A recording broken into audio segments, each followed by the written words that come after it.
তো যাক, তারপরেও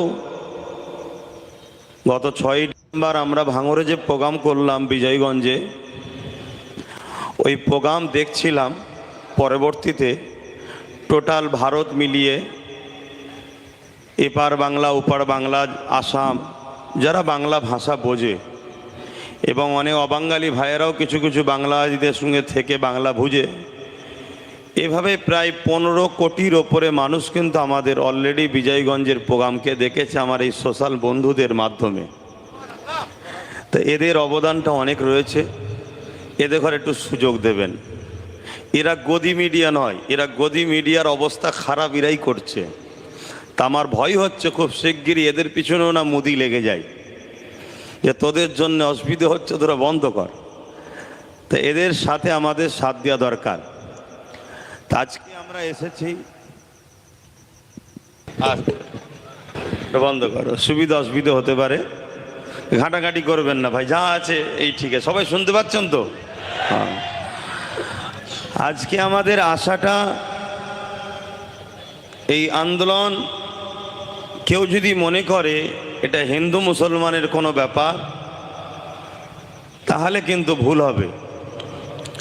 অবশ্যই ফুরফুরা শরীফ আহলে সুন্নাত আল জামাত ডাক দিয়েছে, অবশ্যই এটা একটা ইসলামিক চিন্তাধারার উপরে ধর্মীয় সংগঠন।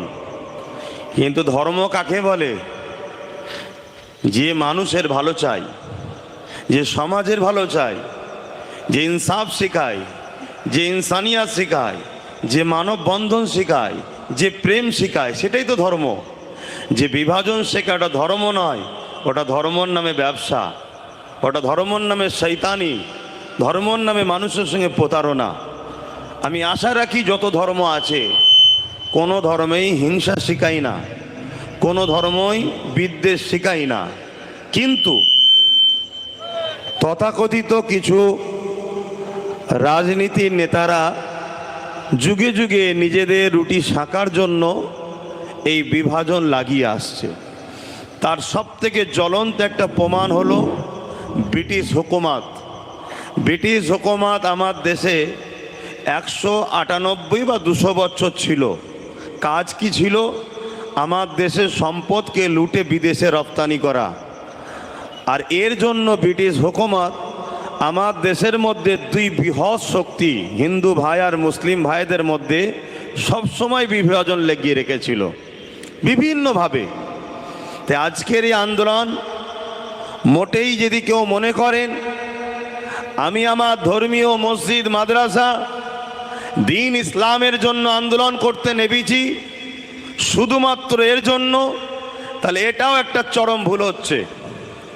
আজকের এই আন্দোলন যেমন হিন্দু মুসলমান নয়, আজকের এই আন্দোলন শুধু মসজিদ মাদ্রাসা খানকা ঈদগাহ ওয়াকফ নিয়ে নয়।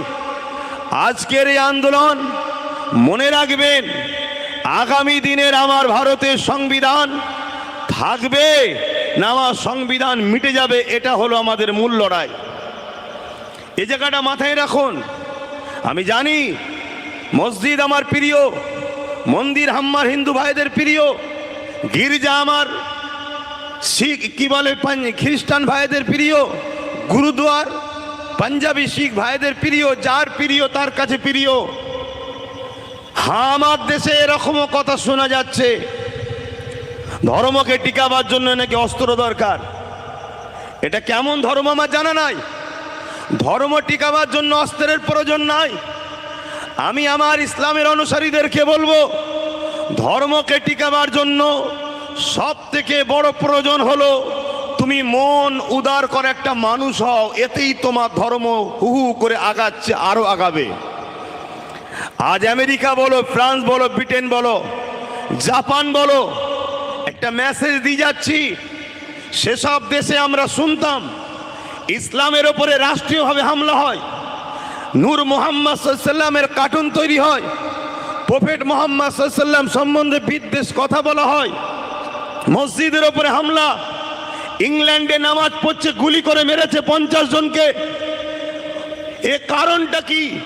এর কারণ একটাই, তারা তাদের ঘরের সন্তানগুলোকে ইসলামের আদর্শ থেকে দূরে রাখতে পারছে না। তারা তাদের ঘরের সন্তানগুলোকে হযরত প্রফেট মুহাম্মদ সাল্লাল্লাহু আলাইহি সাল্লাম জিনা সম্বন্ধে সৃষ্টিকর্তা বলছে ইন্নাকা লাআলা খুলুকিন আযীম, সেই উত্তম চরিত্রওয়ালা মহামানবের প্রেম থেকে দূরে রাখতে পারছে না। অর্থাৎ তাদের ঘরে শিক্ষিত এডুকেটেড পারসন যুবক যুবতীরা দলে দলে দলে দলে ইসলাম কবুল করছে, প্রফেট মুহাম্মদ সাল্লাল্লাহু আলাইহি সাল্লামকে মেনে নিচ্ছে। তাই তারা আতঙ্কে ভয়ে বারবার ইসলামের উপরে আঘাত, কোরআনের উপরে আঘাত, রাসূলের উপরে আঘাত, দ্বীনের উপরে মিথ্যা প্রচার মিডিয়া মাধ্যম দিয়ে তারা করছে। এরপরেও কিন্তু আগামী সমীক্ষা বলছে আগামী 40 থেকে 45-এর মধ্যে ইউরোপ দুনিয়া পুরো মুসলমানদের কবজাতে আসছে, তাদের সমীক্ষা বলছে।